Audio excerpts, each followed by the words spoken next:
हमारी थल सेना का पराक्रम और उनका त्याग और बलिदान है।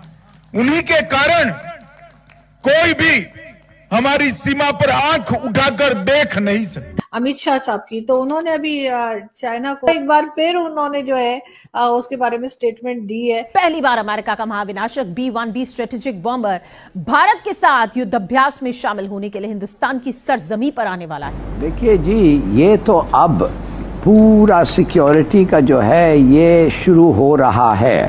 तीसरी बात, अरुणाचल में इंडिया का सबसे बड़ा डैम बनाएंगे, जो दुनिया में शायद वन ऑफ द बिगेस्ट होगा। पावर प्लांट बनाएंगे 15 से 20 बिलियन डॉलर। अरुणाचल में यूरेनियम की माइन है। अरुणाचल में हम और एक्स्ट्रा मतलब मिनरल्स वगैरह ढूंढ रहे हैं। अरुणाचल का जो हमारा कॉन्सेप्ट है भगवान परशुराम के टाइम से आता है कि जहाँ सूरज की पहली किरण गिरे। हम सऊदी अरेबिया से दरख्वास्त क्यों कर रहे हैं? हम सऊदी अरेबिया के अंदिये के बाद भी हम यूएई का इंतजार क्यों कर रहे हैं?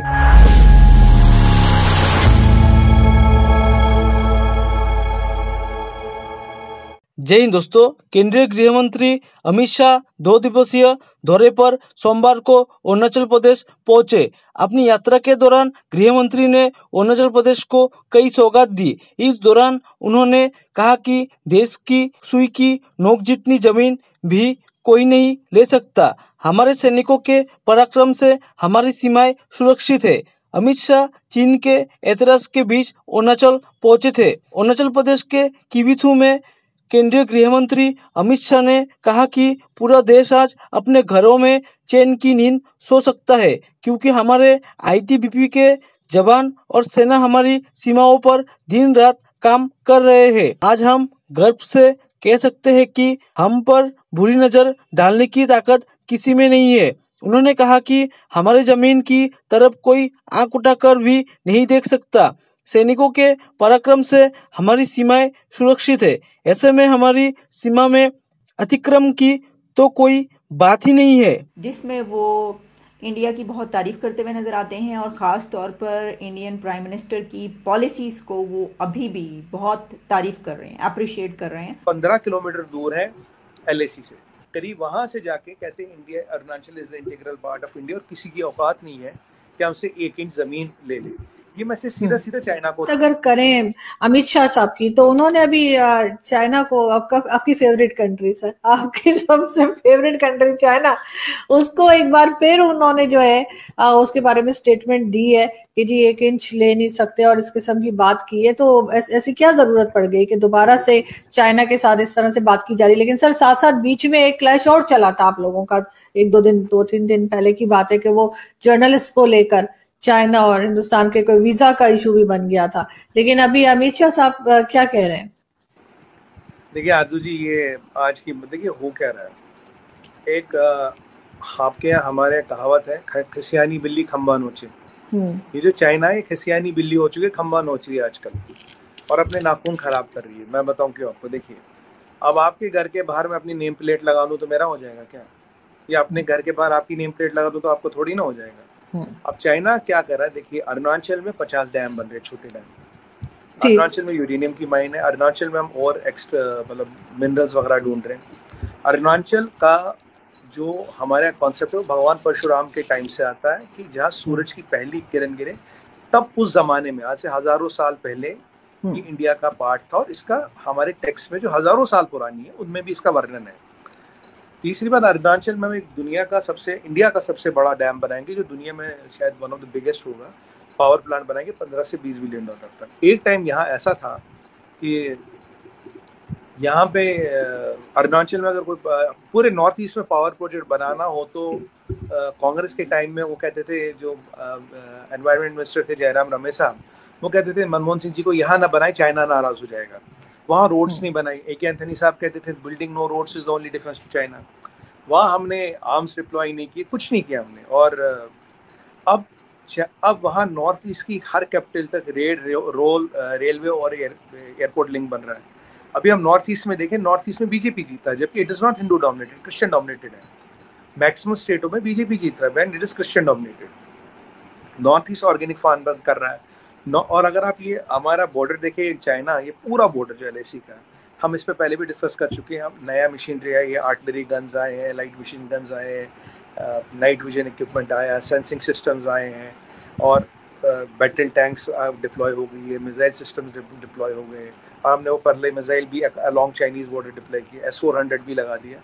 तो लोगों को लाना मेन स्ट्रीम में, कल्चरली कनेक्ट करना, रोड, रेल, एयरपोर्ट, मिलिट्री को स्ट्रेंथन करना, 50 छोटे छोटे डैम बन रहे हैं। उससे क्या होगा, Arunachal will be power surplus. Arunachal ही नहीं, नॉर्थ ईस्ट पूरा पावर सरप्लस। नॉर्थ ईस्ट हमारा कल्चर, ऑर्गेनिक खेती का जड़ बन गया। और आपने हमने बात की थी, वहाँ से एक हमने एक्सेस दिया है चिटागोंग पोर्ट को, ताकि अब उन्हें वो कलकत्ता, वो गुवाहाटी से कलकत्ता लाने का सामान जरूरत नहीं, क्योंकि टाइम लगता है। अब वो डायरेक्ट चिटागोंग से भी दे सकते हैं, तो दैट इज फास्टर। वो रोड हो गया, चिटागोंग पोर्ट का एक्सेस मिल गया, स्कूल खुल रहे, कॉलेज खुल रहे हैं, IIT खुल रहे हैं। तो कहीं ना कहीं जो इस नॉर्थ ईस्ट की डेवलपमेंट हुई है मोदी जी के अंडर, वो जो एलिनेशन था, एक टाइम था कि नॉर्थ ईस्ट एलिनेटेड है, कुछ अलग सी है। और मैं वो वर्ड यूज नहीं करना चाहूँगा, हमारे एक बहुत भद्दा सा वर्ड इन नॉर्थ ईस्ट के लोग के लिए यूज किया जाता था, which I don't even want to repeat, ये कुछ लोगों ने चलाया था। अब ये जो नॉर्थ ईस्ट का, आपने भी G20 का आपने वो देखा होगा, एक बड़ा फेमस हिंदी का गाना, उसकी जो डीजे है वो नॉर्थ ईस्ट से और हिंदी में गाना गाया। तो नॉर्थ ईस्ट को जो मेन स्ट्रीम में लाया, उनको जोड़ा, उनको इकोनॉमिकली खड़ा किया, वहाँ सेंटर की स्कीम्स पहुंचाई, ये काम किया मोदी जी ने। अब चाइना को जितनी जितनी वहाँ डेवलपमेंट हो रही है, जितनी जितनी तरक्की हो रही है, अब आज अमित शाह साहब गए थे, तो एक है कि भाई वहाँ हम विशेष VVP, एक हम चेन ऑफ विलेजेस बना रहे हैं, जिसमें करीब आरजू जी 4,800 करोड़ का खर्चा आएगा, और ये करीब 2,000 विलेज आइडेंटिफाई किए अलोंग द LAC, और उसमें से प्रायोरिटी में से 665 विलेज अलॉट किए, जिसमें से 455 वाइब्रेंट विलेज प्रोग्राम के अंडर, 455 विलेज इन अरुणाचल। इनमें road, internet, communication, health care, इसको बनाना है, ताकि ये कल को जो विलेजेस है ये लॉन्ग रन में हमारे मल्टीपर्पज काम आ सकते हैं। They can be for civilian uses and they can be also for military uses, क्योंकि चाइना भी अपने तरफ से ऐसा कुछ कर चुका है। तो we have also reciprocating that and doing that.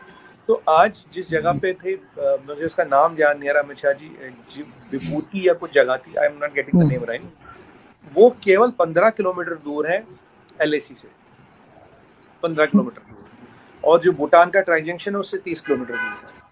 तो ये बिल्कुल मान लीजिए अरुणाचल प्रदेश का अंदर की जगह, ऑलमोस्ट बॉर्डर मान लीजिए 15 किलोमीटर दूर है LAC, वहाँ से कुछ ज़्यादा दूर नहीं है। तो पीछे G20 की एक डेलीगेशन, G20 की एक मीटिंग हमने ईटानगर में रखी थी, उसमें चाइना नहीं है, और उसने क्या कर दिया, नामकरण शुरू कर दिया। अब मैं इन चीनियों से पूछूं, भाई 75 साल बाद नामकरण याद आया? 75 साल तक क्या सो रहे थे? और किसका नाम दिया? 2 रिवर का जो है नहीं, किसी डाले का, किसी पहाड़ का नाम दिया, इमेजिनरी नाम दे दिए। तो ये इमेजिनरी नाम देने से अगर कब्जा बनता, तो मैं तो दुनिया भर के सारे नाम दे दूं, आप भी बैठ के सारे नाम दे दे। तो ये कहीं ना कहीं चाइना की फ्रस्ट्रेशन को दर्शा रहा है। देखिए, मिलिट्रीली कुछ नहीं कर पा रहे, इकोनॉमिकली कुछ नहीं कर पा रहे, कल्चरली कुछ नहीं पा रहे। उन्हें लगता था नॉर्थ ईस्ट का एलिनेशन हो जाएगा और हमारे लिए काम। जय हिंद दोस्तों, स्वागत है आपका आपके YouTube चैनल जय हिंद पर। वीडियो को लाइक और चैनल को सब्सक्राइब जरूर करें, और हम आपके लिए पाकिस्तानी मीडिया के एक से बढ़कर एक लेटेस्ट वीडियो लाते रहेंगे।